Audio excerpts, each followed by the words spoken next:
our barcode pilot study findings and the early results of the full barcode study were presented at ASCO GU 2021. And the background for our study, which is using a polygenic risk score to help target screening for prostate cancer, is that we know a significant proportion of prostate cancer is due to heritable risk factors. A small amount of those are high-risk variants, for example, BRCA2. But mostly these heritable risk factors are low-risk alleles, and when they're present in large numbers, make the risk of prostate cancer more likely than in the general population. So the barcode study is looking at using a polygenic risk score to help target men that are high risk for prostate cancer and target screening towards those gentlemen. Our pilot study, the barcode pilot study, invited healthy men aged 55 to 69. We invited these men via letter to get involved in the study. And the pilot study was to show that it was feasible to use a saliva kit to look at DNA for men in the general population.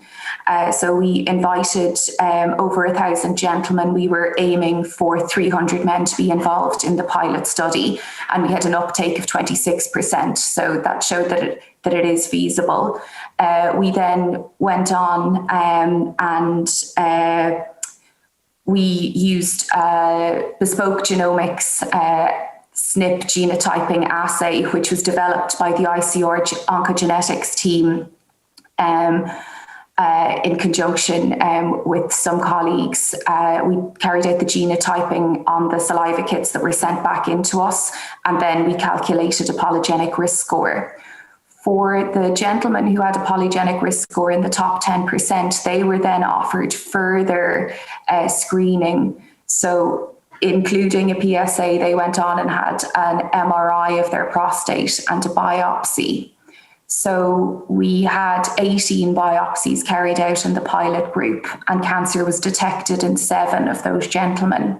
So we had a cancer detection rate of 38.8%.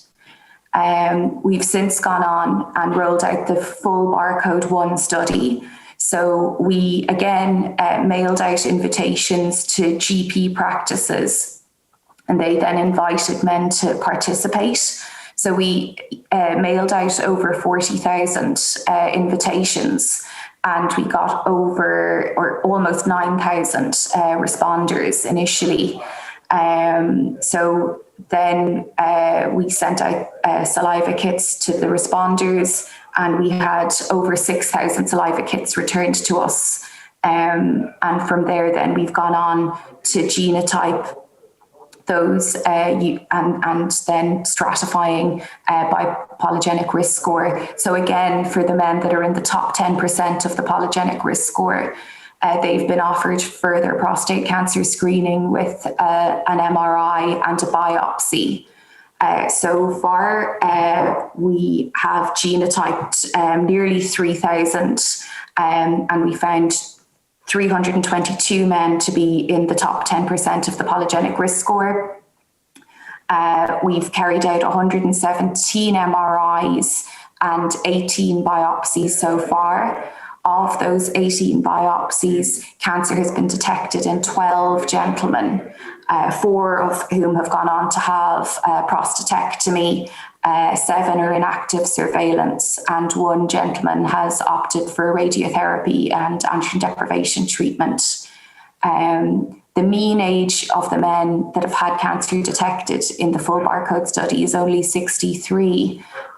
So we are detecting cancers that are important and that need treatment using a polygenic risk score. So it's very promising. We obviously have more biopsies that will need to be carried out. Things are obviously a little challenging at the moment given the global pandemic. with COVID-19. So we have completed recruitment, but we just need to continue to work through the gentlemen who have a polygenic risk score in the top 10% and to complete their biopsies. But I think once the study has been completed, the results will be really interesting. And in the future, a polygenic risk score could be part of a screening program at a national level. Because at the moment in the UK, there isn't a national screening program for prostate cancer. And I suppose globally, we've seen that screening with just PSA has its limitations. So integrating a polygenic risk score looks like it's feasible and certainly worthwhile.